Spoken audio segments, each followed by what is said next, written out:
Welcome to the Mindful Fire Podcast, a show about crafting a life you love and making work optional using the tools of mindfulness, envisioning, and financial independence. I'm your host, Adam Cuello, and I'm so glad you're here. Each episode of the Mindful Fire Podcast explores these three tools through teachings, guided meditations, and inspiring interviews with people actually living them to craft a life they love. At its core, Mindful Fire is about creating more awareness and choice in your life.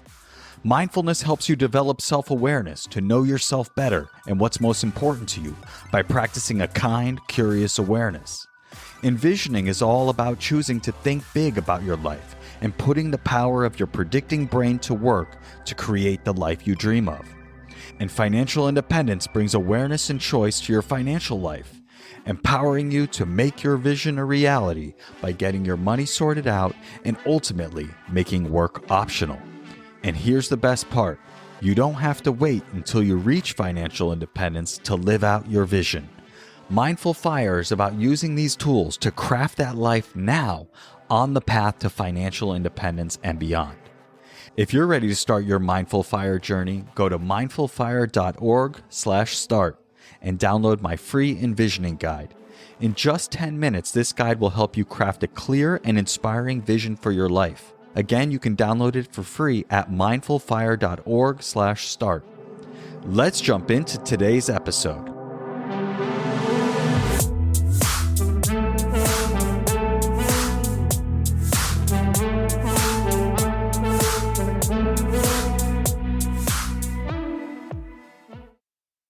Dan, welcome back to the Mindful Fire Podcast. I'm thrilled to have you back.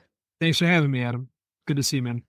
Yeah, Dan, it's great to have you back on the podcast. It's been a while since our first episode, probably several years.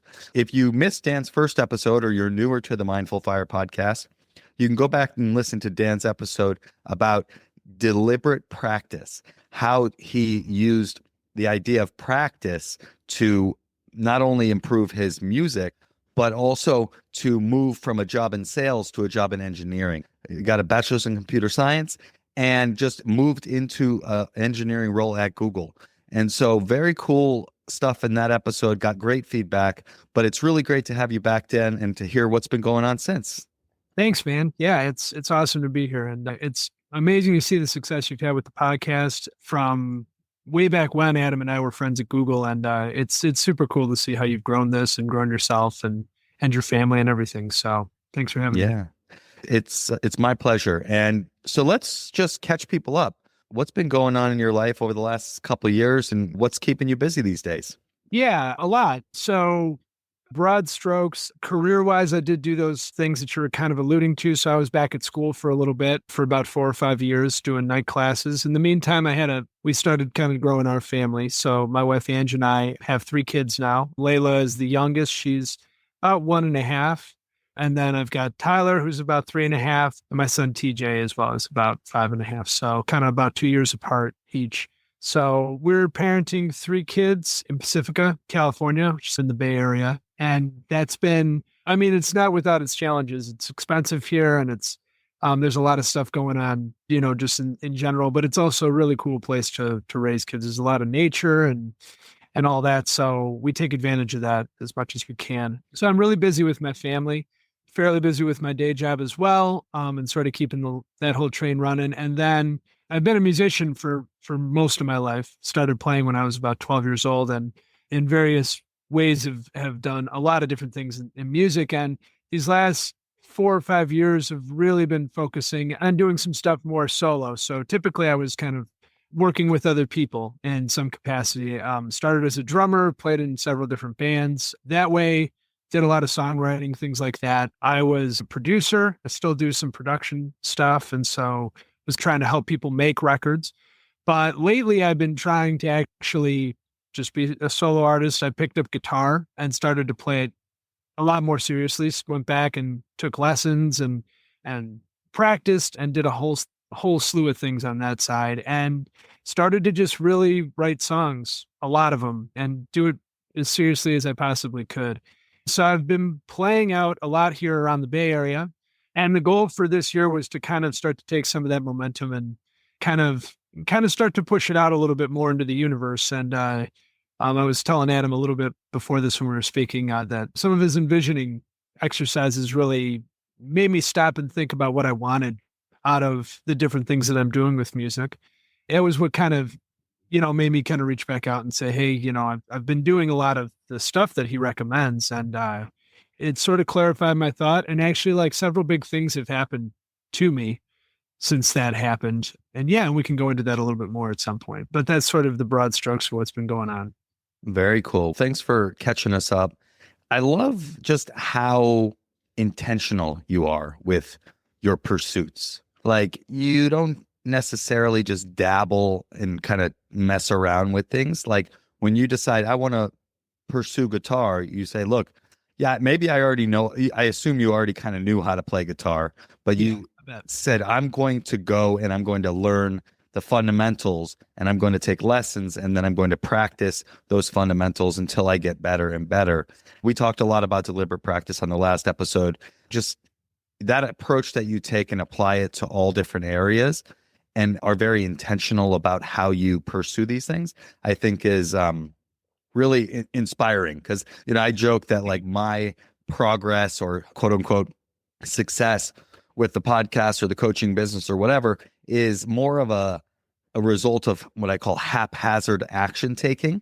It kind of feels like I just keep moving forward. I just one step in front of the other, and it works. But I really, I really admire how you think through, like, how can I get really good at this thing? And yeah, if there's any kind of insights that you have top of mind to share with the audience about how that has been powerful for your life, I'd love to hear. Thanks. First of all, thank you for the kind words. And before I get into some of my stuff, I actually think you're a really good example of that, because one of the things that you can really do to control that is just sort of wake up and keep putting one foot in front of the other. And some days are not going to feel like anything really happened at all. In fact, like some weeks or even months might not feel like anything really happened at all. But at the same time, just by continuing to sit down and put a little bit of time into it and continue to make episodes, I mean, things add up. It's like compound interest. And, before you know it, you keep putting those episodes into the bank account and suddenly you have a podcast with a back catalog. And I've seen a lot of people who wanted to start a podcast, and it's hard to make it. The hardest part is making it probably to the first dozen episodes. Once you start to get momentum and it just becomes a thing you do, then people start to think of you as the person that does that thing too. And opportunities start to come your way, even without you necessarily having to go look for them. I feel like, honestly, that's the thing that you taught me. So I want to kind of reflect that back on you, because I think you're a really good example of somebody doing that intentionally. But all that to say, that. Yeah. So first of all, I'm not the best guitarist by any stretch of the word. I'm not the best vocalist. Probably not the best songwriter. I'm not the best drummer. I know that there are these peaks of human achievement for all these skills that are, like, in some cases, probably impossible for me to get to. But like, now that I've quantified that, I stopped looking at other people. And this is something I do with anything I'm going to try and learn, is I stop looking at other people and I start looking at the problem. Instead of saying, hey, am I as good as that guy or that girl? Or am I as smart as that person? I feel like that, at least for me, that can be a losing game. And I start to say, all right, what do I want to do with this? And that's maybe where the intention comes in. At first, I mean, I needed to get good enough at guitar to be able to go and play a set of music, some original and some cover, for, let's say, a small amount of money at a bar or a coffee shop or a small venue, basically. And to do that takes a certain amount of skill and proficiency. Like, you need to be able to play the instrument well enough to get to that level. And when I started to break it into things like that, I was like, all right, well, what's the fastest way for me to get to that? And so I started to take what I knew about guitar and practice songs that were sort of within reach. And I knew from going back to school, the thing that school taught me, going back the second time, and I should clarify kind of what happened. I came out of college at 22 with a business degree and a music minor. And I stayed on and I got a master's in advertising and communications. So that's what I had kind of like for my first phase. And then eventually I was at Google and that's how we met. And then later on, I started to kind of really get very into engineering. And so I went back to school, but then it wasn't really that linear. What I was trying to do at first was just learn how to program, and I wanted to be doing this stuff professionally. And so I spent over a year just trying to self teach these fairly complicated things. I was trying to like learn about algorithms and programming languages and stuff that was hard to get into your brain. And I got pretty far as being able to use the skill, but what I started to realize was that school is amazing.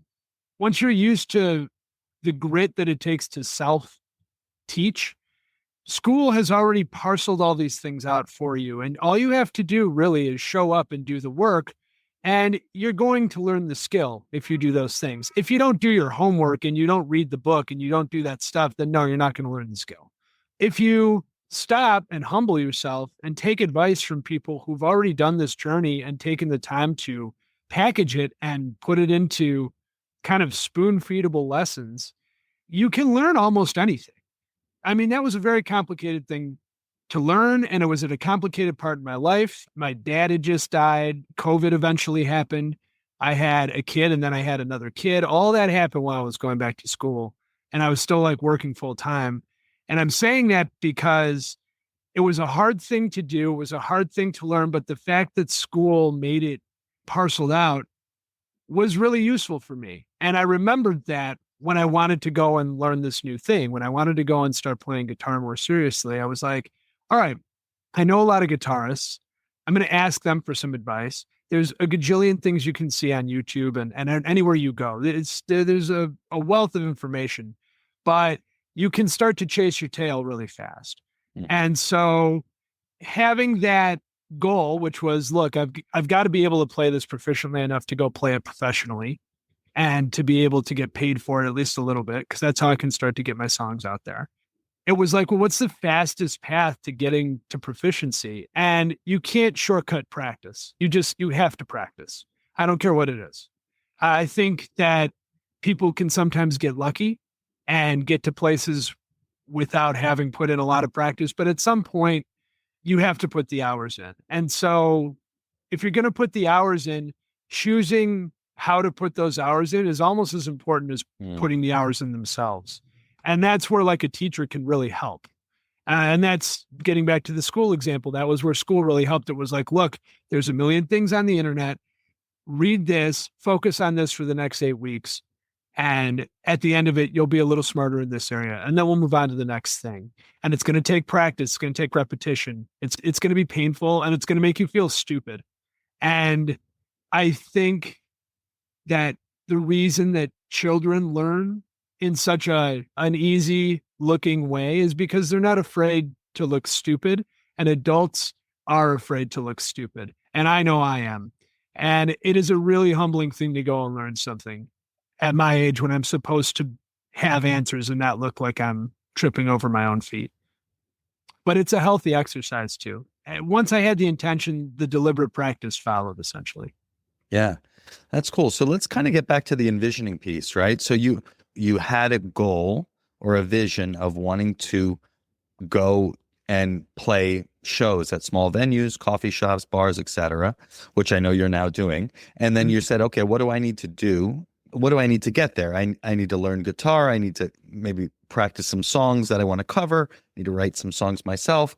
Tell me about your envisioning practice. How did you decide, okay, let me carve out some time. Let me make some space to think, what do I actually want? And then, yeah, tell me about the vision that came to you. And then very interested in to hear how you took action on that and then how things started to fall into place. Yeah, well, as far as how I carved the time out, it was kind of a little bit later in the evening, which is about when my house is the calmest. In the mornings, during the day with the kids, there's just something kind of going on, work, etc. And I had read a few of your emails, listened to a couple of your podcast episodes about some of the envisioning stuff. And at this point, this is probably like, let's say 5 or 6 months ago now. So at this point, I've learned the guitar. I've played probably like in the hundreds of shows, some bigger than others, some really small ones, some stuff where I'm just playing markets, some stuff where I'm hired to come play ceremonies or weddings or whatever, like some bigger deal things. But this collection of, I now I've done a lot of gigging. And I had done a lot of gigging as a musician before, but this is solo gigging, me playing guitar and singing. And I've kind of gotten over that hump. And I was sitting and thinking about some of the stuff that you have brought up and thinking about the year ahead and trying to think like, where do I really want to go with this? Like, what is the point of doing this? And that's a like deceptively easy question because there's nothing wrong with what I was doing at that point. I had started to write songs, I had started to put out releases and stuff like that. And it seemed like, well, okay, just keep doing what you're doing. But like, where do I want to go with this? And when I started to really ask myself that question, I was like, okay, well, get specific. And I was like, evening time, and I closed my eyes and I started to really like watch myself doing, like, I gave myself permission to dream at that point. I was like, look, I'm not going to, the minute I start to chase a lot of dream scenarios, the first things that come into my head are like, oh, okay, like what are we doing with the kids? How's this affecting my job? How is money coming in? All these worries. And I said, okay, let's just pretend that stuff is taken care of and just give yourself permission to go somewhere because you're going to come back. And I closed my eyes and I started to think, okay, am I playing Madison Square Garden? No, actually, no, which surprised me because you'd think, oh, that's the way, that's what you want. But no, I had gone to see who I think is probably the very best guitarist in the world, a guy named Tommy Emmanuel, play down in Santa Cruz with my wife a few years before. And we went and saw him at this theater, probably seats like 300, 500 people. It was an awesome show. And we sat and we watched and we listened. It was an incredible experience. And when I was doing this envisioning, I was like, I'm playing that theater. It's not the biggest theater. It's not Madison Square Garden. I don't have lights going on. I'm playing my original music to a group of 500 listeners who are sitting there and actually listening to it. And they came there on purpose. They're there to share in that moment with me. And we're all together in that place. And I want to be able to wake up and easily go in a somewhat frictionless way, go and play that show and have that be economically viable to the point where I don't have to necessarily worry about paying off like the mortgage and all that kind of stuff. But I don't need to be rich. I'm not driving a Ferrari. I'm not doing anything like that. I just kind of want the needs taken care of. I want my kids in good shape, all that kind of stuff. And then I just want to make art and be together with people in that setting. And playing live to me is the pinnacle of human experience. It's my favorite thing to do. It's just one of my favorite things to do in the whole world.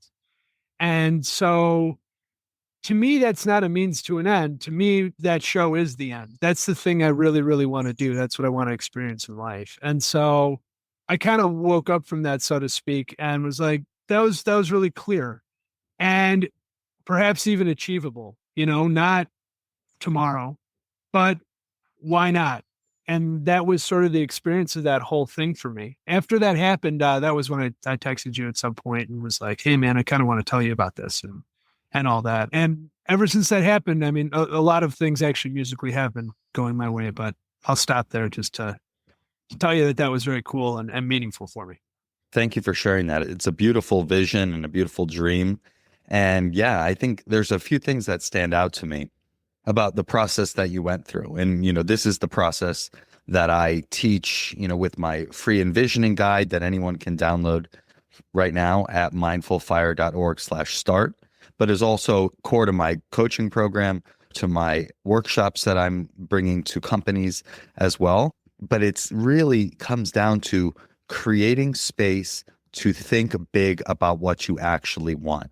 One of the things that stands out from what you're saying in your experience in doing this, but has also been reiterated by many people that I've talked to, is that thinking big doesn't necessarily mean the dream has to be some outlandish thing like playing Madison Square Garden, right?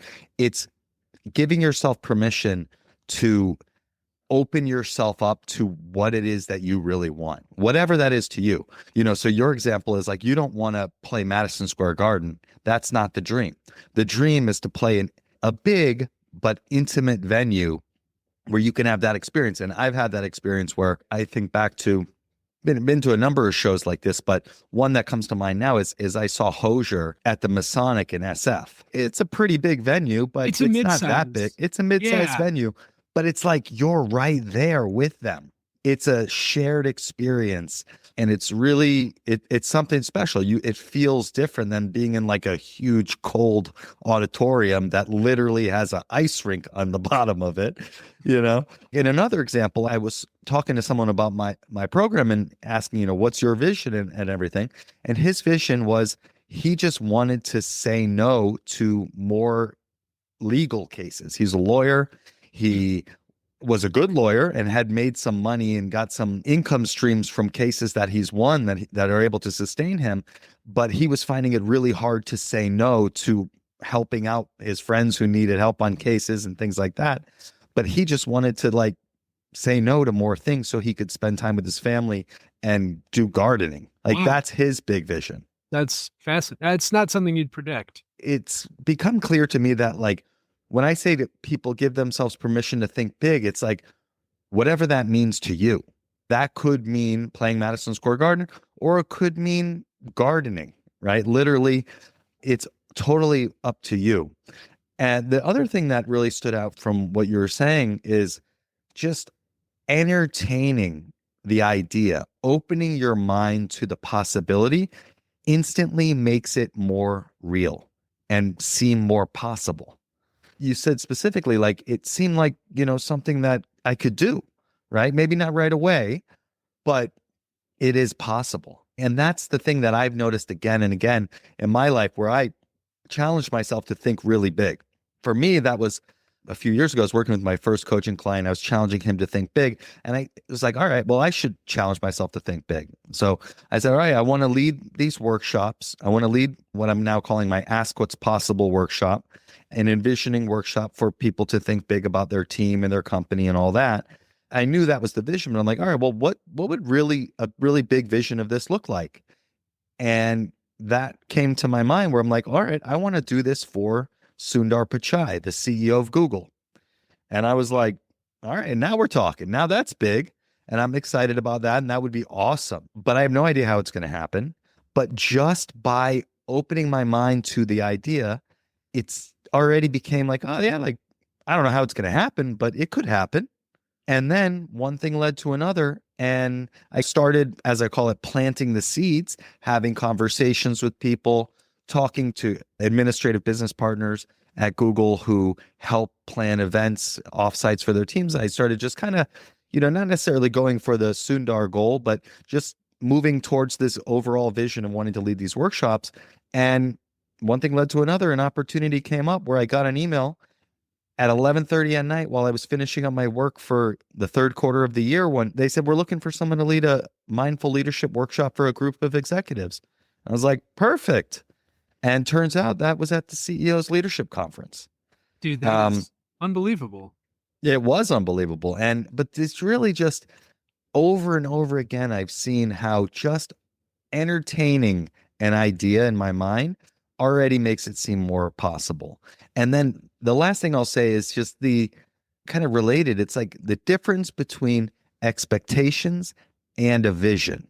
With the Sundar thing, with you and this venue, wanting to play the shows at this venue, you weren't saying it needs to be this venue by the end of the year. Very specific way it needs to look, very specific timeline it needs to happen, but you're more open. You have a vision of wanting to make that happen, but you don't need it to happen in a certain way in a certain time. And that is something that I really noticed. There's just a different energy.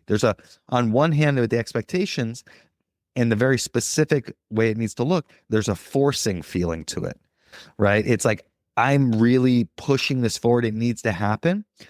On the other hand, if I'm open, if I'm excited about this big vision to do this, I can take action in a relaxed way, trusting that it will happen at some point. Yes. And I don't Totally. need it to look a certain way or a certain time. The CEO's leadership conference, he wasn't in the room, right? So some could say, oh, well, you didn't really get your vision.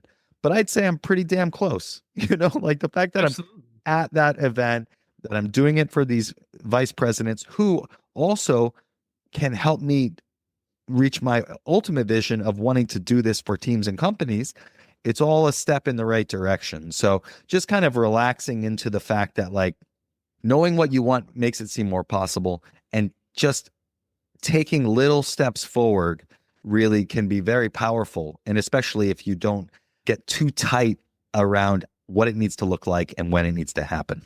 Man, that is, first of all, that's a phenomenal story that you shared. And there's so much that I agree with there because I think it's a powerful tool when you ask yourself what you really want. I think that's really what this comes down to, because I think if it's unexamined, that your assumptions of what you think will make you happy, sometimes you actually get those things and then they don't really make you very happy. And you hear that story all the time. Oh, I wanted to work at this place and now I've been working there and I don't really feel any better. That Mhm. stuff fades away. Or I wanted to move to this place and I thought that would make me feel happy, but it didn't. And so on and so forth. Life's full of stories like that. And when you start to examine it, what it does is it allows you to ask why. In your story, is Sundar the point? Not really. The point is that you've created something that's deemed to be valuable enough to people who don't have a lot of time, but it's so valuable that they're going to use it to enrich themselves.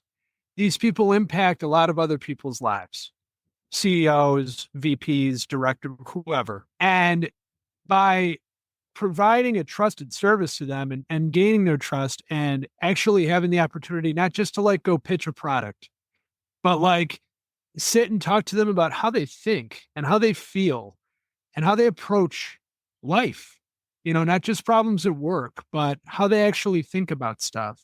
The impact that can have potentially is massive because they take that with them forever and go and impact many other people. It's a giant chain reaction. I don't mean to speak for you, but I think some of the meaning that you find there, it's not that Sundar, the acting CEO, is the guy who's listening. It's that you've made something that's that impactful. Yeah. That and I think that's really cool that you actually got to see that realized. It was really cool because it went from something that seemed impossible to something that was going to happen.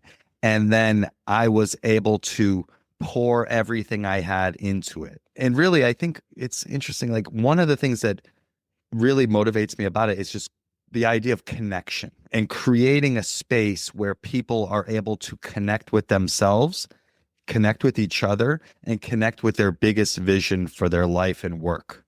It was very interesting because I would have thought that these people, in this case, it was 27 vice presidents at Google, who I imagine have a ton of stress, a ton of things on their plate and on their mind, and are also in a very competitive environment. I would think that they would be very reserved and not very open about what they actually want. Is what you want pushing ad products for the rest of your life? Probably not. And are you going to say that out loud in a room In a room of your peers of your peers? who could Yeah. potentially use it against you. I knew going in because Sean Downey, who we both know, Yeah. he's now the president of the Americas. You and I used to work for him, and he was very supportive of me when he found out I had this opportunity. And he told me like when he helped me prepare for it, he told me that these guys are going to be super open and super curious. They're going to be really engaged and very open. And that is exactly what they were. They Wow. were like, I was shocked. And luckily he told me that That's because I really had cool. that going in. Yeah. Like I was hearing people talk to each other about like, I don't know how much longer I'm going to be doing this. Like literally, like Wow. in the room. I remember hearing that. And it was just like, wow, these people are having real conversations. And I'm the one creating this experience. And so that's always been very interesting to me I used to want to be an architect, actually. That's why with the whole skate park casita and this Yes. room and the whole thing, we went into that a lot last time. But it's like, actually, I want to be an architect of experiences. I want to create these spaces where people create opportunity through connection. And this mentor of mine, Marty, who was also on the podcast, she really challenged me to, like, what does that actually mean? That can be a million different things. And that's where I came back to what I said before, helping people connect with themselves and their biggest vision for their life. Because that is something that, again, by connecting with what you really want, you automatically start moving towards it. 1,000%. Okay, getting back to your example, like, what are the steps in between where you were at that moment and, let's say, going and hosting this leadership summit coaching session? Many, many steps in between, none of which are guaranteed to work. It's not like, oh, if I just go do A, B, C, D, and E, then this is going to happen. You don't have a checklist. But the one thing you get from that clarity is you can actually use that as like a litmus test to go and examine what you're doing with your life at the current moment and say, all right, well, does this fit in or not? Does speaking to people like on a podcast still make sense? What's stopping me from having these conversations with people who aren't Sundar? All those sorts of things happen. And then you go back and you start to look and you're like, yeah, actually, like, I know I got to keep doing these coaching sessions. I know I got to keep doing these episodes. I know I got to keep speaking to people. I know I have to keep leading these search inside yourself sessions. That stuff starts to line up. And I'm a pretty firm believer in the fact that people do get lucky sometimes, but the thing that you can affect is not whether you're lucky. The thing that you can affect is whether you're ready. Mm-hmm. Mm-hmm. And if that email comes at 11:30 at night and you can confidently respond at 11:32 p.m. and say, I'll be there tomorrow or whatever I need to do, that's because you spent years getting ready. You didn't have to go and figure out what all that meant. And the reason you got that email in the first place is because you put yourself out there over and over again, even when it was uncomfortable, even when no one told you what this podcast was going to be about, or how to just jump into the pool of coaching other people who are already successful in their lives. Those are intimidating things. Mm-hmm.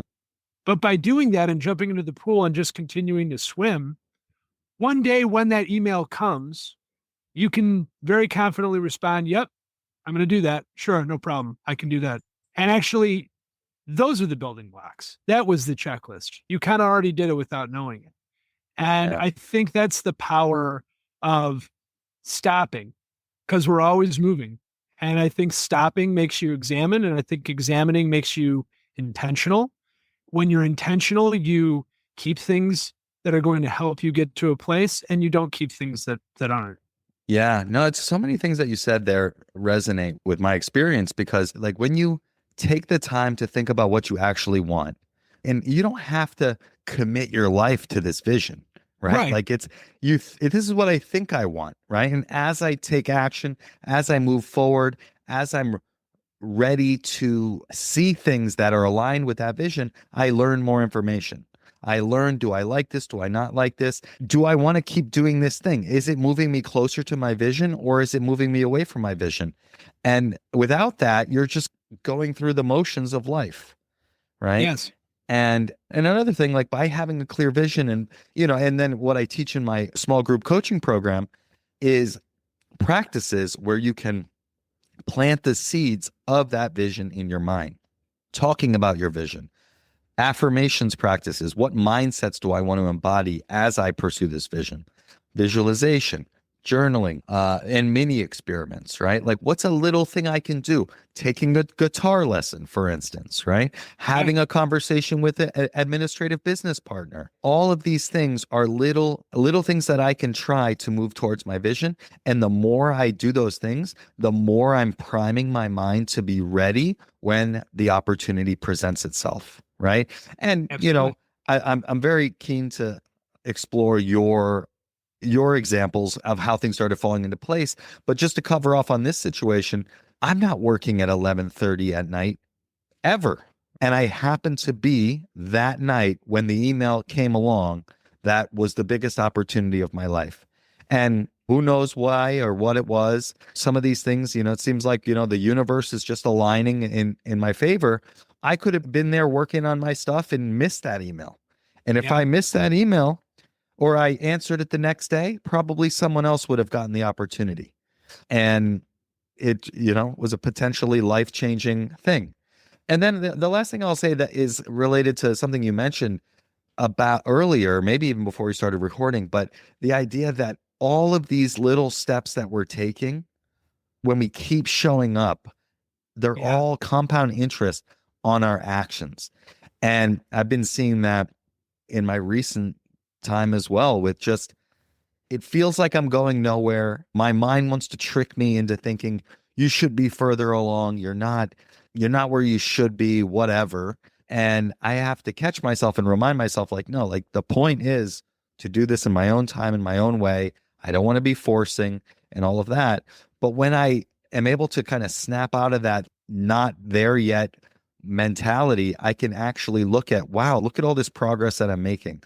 Look at how I learned something from one person in a call.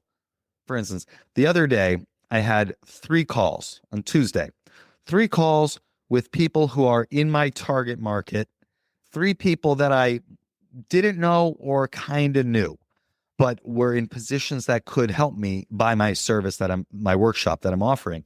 And after those calls, I had LinkedIn open. So I just got back on there and I started like seeing this stuff. And I saw this post about like, if your prospect on a sales call says, let me think about it, that's a no. And so my mind was already just looking at all these people puffing their chest, pretending like they're super successful on LinkedIn. Then my mind's like, oh man, well, you didn't get a yes. And so I started like getting all down. I was literally like down on myself for the rest of the day thinking, man, I'm a total failure. I mean, and it's very subtle. It's so relatable. But I'm like, what the hell? Like, what am I doing? I'm not there, blah, blah, blah. And then I realized looking back, like, I mean, all the calls were great. I learned, I connected, and they offered to introduce me to people and gave me new ideas. But I just very quickly saw how from the first call, the guy said something that I learned and immediately implemented in the next call. And then I heard something in the next call that I immediately implemented in the third call. And in the third call, the guy said something about not necessarily doing a one-to-one, like my workshop with them and a client, which is kind of what I was thinking was the biggest opportunity. But he also said, we're a smaller partner, so we maybe don't have the budget for that. But what about like a thought leadership event? What about like an event where there's multiple clients? And I was like, actually, that's a really good idea. And so now I'm able to see that as an opportunity. That's so cool. And I was open. But for the rest of that day until later on in the evening, when I looked back and was like, what were these calls actually? Like, I feel bad about these, but like, were they bad? No, they were all great. It was compounding in real time. It's easy to get caught up in this, like, we're not where we think we should be. And, I'm all about mindfulness and this envisioning stuff, and I teach this, and I still get caught in these unhelpful stories constantly. But I can realize, like, wow, these are all just compounding investments. And if I'm open and like allow things to unfold without me forcing, I'll get there eventually. And it might not look how I think it needs to look or it should look, but I'm going to get what I want eventually if I keep at it. I firmly believe that. And you can no more stop yourself from telling yourself that story. I remember when I was first meditating, actually, our mutual friend, Paul Santagata, was talking to me about meditating. And I was like, it's really hard to calm the mind. And he's like, it's not the point. People think meditation is about calming the mind. It's not. It's about observing the mind. He's like, the mind is essentially, it's a river, and you can't stop a river except by damming it, which is potentially harmful, right? The point is not to stop the river. The point is to swim to the banks of the river, get out and dry yourself off and sit there and watch the river. And when you start to realize that that's the point, it takes all the stress away of telling yourself those stories or even having those thoughts in the first place, because we all have those thoughts. We all tell ourselves those stories after those calls go the way they go. I know I do. And it's hard to put yourself out there. Doing what you do is not something that you're dispassionate about. This is something that you deeply care about. And when you're in that frame of mind where you care about it and you want other people to care about it too, it's very vulnerable, no matter what it is. And that story, I think, for people like you, people like me, people who are doing that a lot, that story comes up over and over again. And of course it does, no matter how much training you have with it. But the training is the ability to swim to the side and look and deal with it and understand that those stories are natural things, but how you react to them is the thing that you can control. And that's what you did. You get back up, you take the next phone call, and you actually in real time learn from the one before. It's funny because I do this with songs too. It's like you want every song you write to be this great song, and they're not, no matter who you are. Bruce Springsteen, Neil Young, John Lennon, Carly Simon, it doesn't matter. They're not all good. But sometimes the whole point of song number 72 was just to be song number 72 so you can eventually get to song number 99. Mm-hmm. If song number 99 is going to be the one, you got to write a lot of stuff in between that maybe isn't going to do you any good, but at least it was a stepping stone.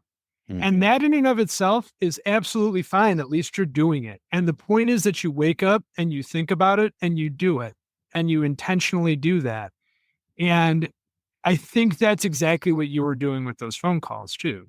You got to take phone call 1 to get to phone call 3 or phone call 7. And phone call 7 is the one that sets you up with all the opportunity. Absolutely. Yeah. And that's the thing. It's like all of those calls, I learned something. All of those calls, I moved a little bit closer. And the thing is I love having the calls. So like, why does it matter at all? It doesn't need to go anywhere, right? It's like, I'm still kind of like releasing the emotion and, to be honest, anger of the way that my career ended at Google and just all of that and transitioning from that mindset, never good enough, go, go, go, go, go. They lay off thousands of people and suddenly their job is now your job for the same amount of money. Just never enough. I'm trying to transition to a little bit more of an intuitive, slow-paced, like way of being and way of moving through life towards my goals. That's going to take a long time. Yeah, so be okay with that. It's like you said, like, be okay with the fact that your mind's not going to be this serene, calm place. That's just not how it works. But you can learn to just observe that, and we'll get caught up and then we can come back to the side of the river, which I love that metaphor. I think that makes a ton of sense. So it's, it's an ongoing practice, but yeah, this week was like very much real time because like Tuesday afternoon, I was like, my God, I'm a failure. It's like, wait a second. No, I made so much progress. Like 3 weeks ago, I didn't even know who my target customer was. And now I not only have clarity on who the customer is, I have relationships and have had conversations with C-level executives at many of the customers I'm trying to pursue. So I'd say that's pretty good progress. I think it's phenomenal progress. I think everything you've done has showcased really phenomenal progress. But I also want to say that, like, I think it's important for people to understand and ideally empathize with the volatility that comes with this stuff. Take this example, like this is your dream, or at least a portion of your dream. And people think, oh, well, that guy is off living his dream. He must be happy all the time. He must be ecstatic all the time. And the truth is, the closer you fly to the sun, the bigger the ups and downs are. And it can feel really personal if a phone call that phone call, it's not like they laughed you out of the room or hung up on you. They took the phone call. It didn't get 105% A+ rating. Maybe it was, I'm just making that up. But my point is, like, that's how hard you are on yourself when you're doing something like this. It's not that something has to be a disaster to make you feel bad. It could just be this one little thing. I wish I was getting even a little bit of a stronger reaction. And that's going to tank my whole day. And that's the volatility. That's kind of how you know you're doing something right in a weird way, because that's how much you care. It's Yeah. how much you care about what you're doing. I mean, if you think about that as compared to like, let's say what you were doing at a corporate job and it's like, I got an email back from a client or a partner and they're a little pissed off or whatever. And so it goes and we're all just Right. doing our jobs and you shrug it off and okay, maybe not the best day, but it's not going to like keep you up at night. I mean, this stuff objectively went great for you. And the fact that it didn't even go greater than that is enough to send you careening off course. That's Right. how passionate you are. I think that's worth noting. I think it's worth understanding that like it's okay to feel that way and that both things can be true. You can feel that way and also you can objectively be doing amazing at the same Yeah. time. Both those things can happen at the same time. It's interesting to hear your thoughts on that because you're reflecting back to me and I'm kind of seeing new things in the situation. It's so true because it's like, even at some point, I'm like in that day or, in this week where it's like my mind was catastrophizing or whatever. It's like basically getting to the point where I'm like, man, I'm living the thing that I said I wanted and I'm still not happy. But I was just disappointed about that situation, which gets back to what I was saying about expectations versus having a vision. Essentially, my experience didn't meet my expectations. And my Yeah. expectations weren't even clear, right? I didn't even know what they were, but it was like I was thinking, oh, like this, I'm going to close these customers in this call, in this literally initial call.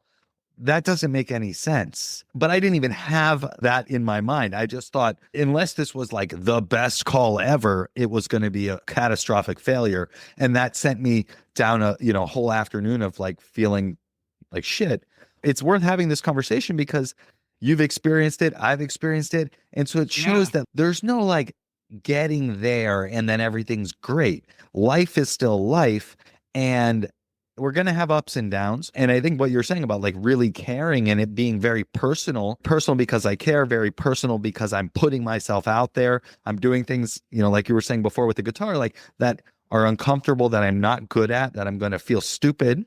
That's how I feel in these sales calls or whatever. And it's just, that's what happens when you put yourself in these situations. So it's amplified. And I think the like corporate jobs, example you gave is a perfect example of like the opposite. It's like, well, you don't really care. So like, you just move on, Totally. Go get a cup of coffee, shrug it off. There's always tomorrow. Right. Whatever. Exactly. By the way, I wish you so much success with that. I know you're going to have it. Thanks, man. Yeah, it's been really cool. I'm glad I had this experience because it was a good lesson. And yeah. So okay, I've been beating around the bush, turning this into a podcast about me, but this is a podcast about you. So you had this vision, right? You took this time, you had this vision of wanting to perform in that theater, and you said things started to happen. So let's talk about, what actions you started to take and kind of what things started to come across your path. Yeah. Definitely. And some of this is going to feel maybe a little specific to music. So apologies in advance, but I'll try and kind of. No, don't even worry about it. This is your vision. I want to hear. My things were very specific to my situation, like 25 minutes worth. So I think it's kind of important to kind of like have the depth of what was going on. You kind of have to understand how some of this stuff works, even from a business perspective.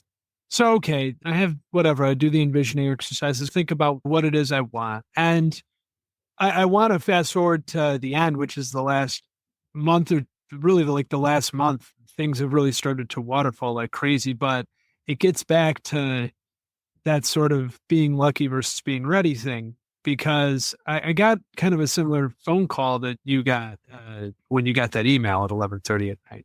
But I'll get there in a sec. When I started to envision that stuff, what I realized was like, now that I feel clear, what makes me care about other musical artists, for example, enough to drive to Santa Cruz, which is 2 hours away from my house, and go see them and pay money and hire a babysitter and all that stuff. I'm always trying to make art that comes from the soul, from here. Try not to phone that part in ever. And it's hard because it's hard to do that over and over and over and over again in a repeatable way. Even if you know a lot of the formulas and you know a lot of the things that work and things that don't, you can get really caught up in the formulaic part of it. And before you know it, you're not making something that's really personal to you anymore. And the personal stuff is the reason that people put their butt in a seat at the end of the day. And that was a big realization. I mean, sometimes it's not personal. Sometimes it's like, hey, I just want to go and dance, or I want to just go and have fun or whatever and be entertained. And that's fine too. For me, for my stuff, I'm not that guy. I'm not the other stuff. It has to come from here or you're not going to listen to me, basically. It's like the one thing I can really bring to the table. And I know a lot about production. I know a lot about how records are made. And I realized that the thing that I really, when I was doing this sort of envisioning exercise, I'm not by myself. I'm with a really small group because I love the interaction that's happening with music and all of it's being made live. And the reason I said there's no light shows or anything like that is because when you go and see a lot of shows now, there's a lot of pre-production that goes into stuff like that. So there's basically backing tracks that are happening at the same time. People are playing to click tracks, everything's synchronized, the lights are happening. It's cool. I mean, it's an amazing era to live in that we can go and see shows like that. And I go to them all the time and they're really fun. But that's not my vision. And having that vision made me realize, well, the thing that I'm seeing is interaction, human interaction that's happening live in front of me. I'm making these songs that are near to my heart. I'm making them for other people in real time with a few friends, essentially, really trusted people with me up there. And so I booked some recording time at a studio. Our mutual friend, Harry Griffin, still plays with me all the time. I call my brother. He is amazing. Yeah, He's amazing. Yeah. Absolutely phenomenal musician. And I called Harry and I called my brother Chris, and Chris had some other stuff going on with work and so on. Couldn't make it out, but Harry was able to come out. And I was like, I got these songs and I want to go make a record, but I want us to be in the room together. I want us to actually capture it in the room, which is a lot harder. If you do things one at a time, if you screw something up, it's all isolated. You can go fix it. You can do a million things to it. But when you're all playing together, what's happening is stuff is bleeding into different microphones.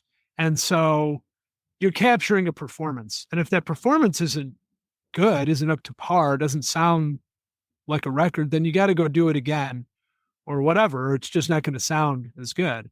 And so there's a lot more pressure on making things like that.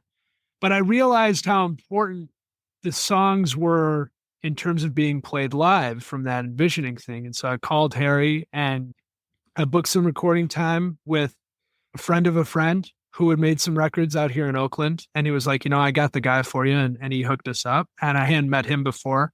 And Harry flew in and we did a bunch of stuff ahead of time so he could learn and try things out. And I was singing and playing with this woman, Cassie, out here when I was doing these small coffee shop kind of gigs and in bars and restaurants and stuff. And she'd come and sing a few things and we started to practice. She sounded great. And we started to practice. And I was like, I really want to be doing my original stuff. And so all this is sort of like starting to fall into place. I got this small group. She's learning the material. Harry's learning the material. I'm in a spot now where I can capture this live. And I started working on my next record with all of that in mind. We started tracking it back in August. And at the same time as I'm doing this, somebody reaches out to me about this documentary that they're doing about indie musicians. And it was from the last record I'd made. He had heard a couple things and he's like, can I come out and do some filming? And I said, sure. And he ends up coming out. He paid for one of the studio sessions. We got a bunch of footage from one of the tunes that I recorded. That was one of those things where it was like, okay, good thing I'm ready because I had a few extra songs in the bank that weren't going to go on the record, but I was like, we could do that with the filming. So that started to happen. Then I started to go play a couple of bigger shows. He wanted to see if we could get some big shows on camera. So it's like, I'm playing smaller stuff. We'll see what happens. But through a couple networking things, I ended up getting booked at a couple bigger places. He was there to film them. None of that would have worked had I not been working on music as hard as I could for the last X amount of years, but especially at the guitar and the vocal stuff and the writing and all that stuff. I had all sorts of material when these things came knocking. And so I put on the shows and they went great. And like a bunch of people showed up and, I was accustomed to kind of playing and people not really paying attention, but people started to pay attention. They were really paying attention to the original stuff. And then I started to finish up production. I finished up the year last year and I started to finish up production on that record. And I put out the single ahead of time, which I released on, we're filming this, by the way, February 21st. So I put out the single 6 weeks ago. I put it out on January 10th. And it's the song called Somebody Else. And it's me and Harry and Cassie. And we recorded most of it live. It was me and Harry sitting in the room. We did all the guitars live. And then Cassie and I did all the vocals live together right over that. So all the harmonies were kind of like captured for real. And the one thing that we really did an overdub on was I had a cellist come and play. And so we took the finished song to her and she put her part over that. But it's a very live, very emotional, very like raw song to me. And it's not very produced compared to a lot of the stuff that comes out. And I put it out on January 10th. After that, things really started to happen even a little faster. This guy named Rich Faden heard it and reached out to me about it. And we're still in the middle of doing some talking, but he's been able to line up some pretty big radio promotion for it. And he's played a big role in discovering some pretty big names in the past. His most recent was Chappell Roan, actually. Back in 2016, 2017, he kind of heard her raw. And if you see those videos of her on YouTube, like playing to like 30 people or something like that, it was kind of like from back in those days. And Shawn Mendes and a few other people he's kind of helped. And he's essentially well connected in the industry, can open some doors, and is basically like trying to find people who he can go and maybe bring over to some label relationships or publishing or whatever. Usually he's hitting people up that maybe need a little more help from like the production standpoint. So like, hey, let's get you into a professional studio with a producer, make stuff that's going to sound radio ready, all this stuff. He heard somebody else and was like, and heard some of my back catalog, was like, look, it's there. The music's there. I love it. I think we can do this. Like, we had several conversations. We decided to go for radio, and we're about to start going for like some national radio on that tune and seeing if we could get it into the charts, the national charts. So that was a really big phone call to get. I love it, dude. That's so cool. It was really cool. And again, it's February 21st right now. I don't know when this is going to go out. I don't know what's going to happen. So it might not really happen that hard. It might lead to something else. But it was the kind of thing where it was like, all right, just by being ready to put some of this stuff out there, I changed some stuff, some things that I was doing. There's a lot of other stuff going on there too. I just landed my first pretty big sync agency contract, which sync agencies are the ones that are shopping music around for like TV and film and commercials. And that's kind of the way that you can be a working musician is you're writing songs and those things are getting used commercially and you're getting paid on the front end and the back end. And you do that enough and it can be like a good business without you having to necessarily be Bruno Mars or Taylor Swift. I landed that contract the same day that Rich Faden called me about the radio stuff. It was really a cool day. It was like everything just started to happen in real time. And I've been working really tirelessly on getting my catalog together and getting all my paperwork in line and making sure that I can go play and all that. And I'm starting to line up some shows. I'm going to try and do a little more touring this year, like around California. It's still hard with the kids, but it's like if I've got a bunch of different things starting to work, then suddenly going and playing that theater earlier, I mean, all that really takes is demand.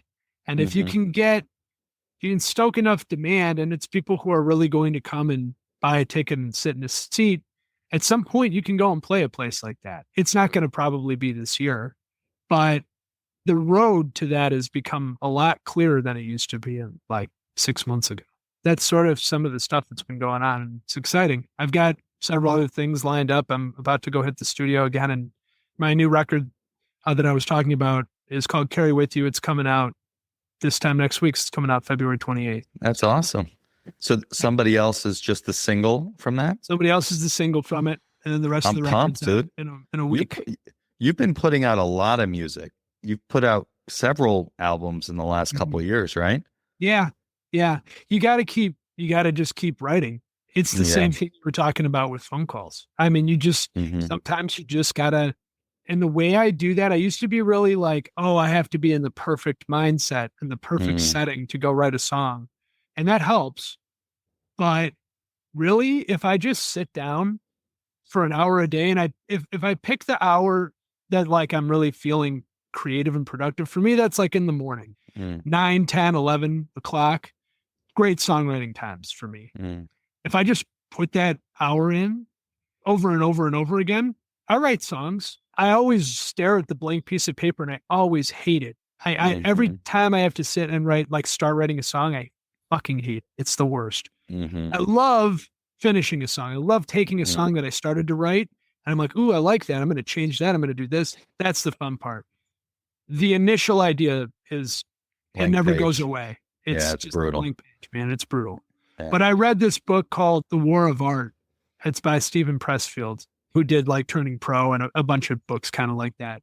And he's a really raw writer and he's not for everybody, but he talks about in The War of Art, capital R resistance and how many things happen in your mind to make you not sit down and do the thing you're supposed to do. Hmm. And that was happening to me with writing. It was like, no, why don't I go practice my scales? Why don't I go sit down and shed on this or, whatever. And it's like, no, sit down and write a song. That's what you need right now. And I've been forcing myself to just sit down and write a song. And it turns out the more you do that, the more material you have and you get better at it and Hmm. start to make a system out of it. And before you know it, you got a bunch of stuff.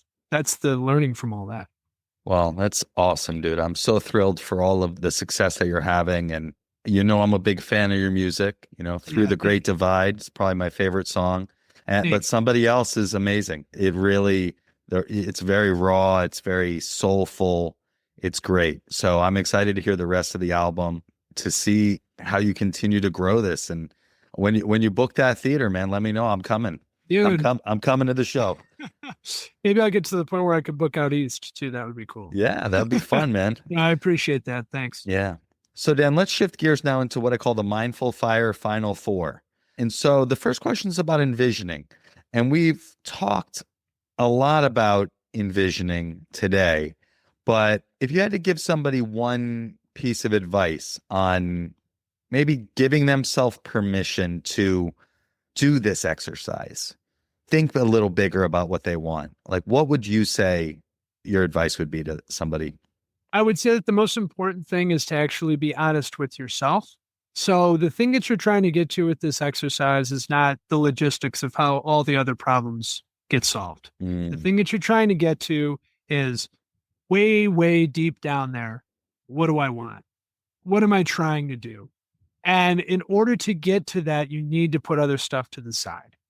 And once you know what you want, there's plenty of time to go back and figure out the logistics. Those things are important. For me, it's like my family and my marriage and my career and all these other things, right? Yes, of course.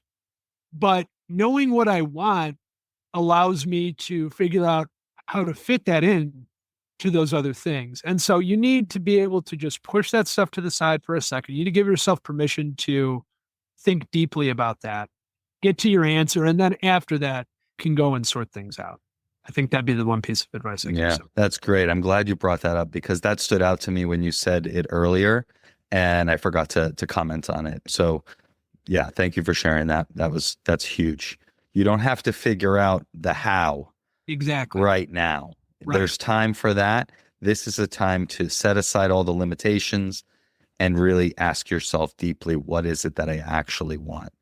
And again, if you want help with that, I really would suggest starting with the envisioning exercise that I offer for free at mindfulfire.org/start. So Dan, the second question is, what piece of advice would you give to someone early on their path to financial independence? That's tough because it's going to be different for everybody. But I think that the one thing I would say is habits. No matter how rich or poor you are, how deep in debt you are, or how flush you are, habits are the thing you carry with you.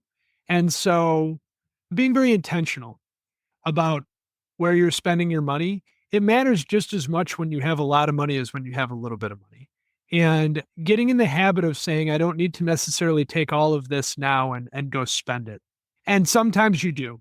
I don't want to I think sometimes at some points in life, you do have to take everything in your bank account and it does all have to go away. And that is the way it is. And so I want to be aware of that when I'm saying this, but being able to do that with intention versus doing it reactively is something that I've taken with me pretty much my entire life. So trying to be very intentional about where the money's going, why it's going there in the first place. I need a place to live. I need food. Maybe this is going towards a goal of mine to dig myself out, like a education or something like that. Those habits, even if everything works out for you, you can take those with you and they'll continue to compound and enrich your life. The third question is, what piece of advice would you give to someone getting started with meditation and or mindfulness? I would say probably some of the same advice applies, which is don't be too hard on yourself and try to make the most out of 5 minutes. I think meditation and mindfulness sounds very weighty, and it can feel like this thing that's maybe for other people, but not for you.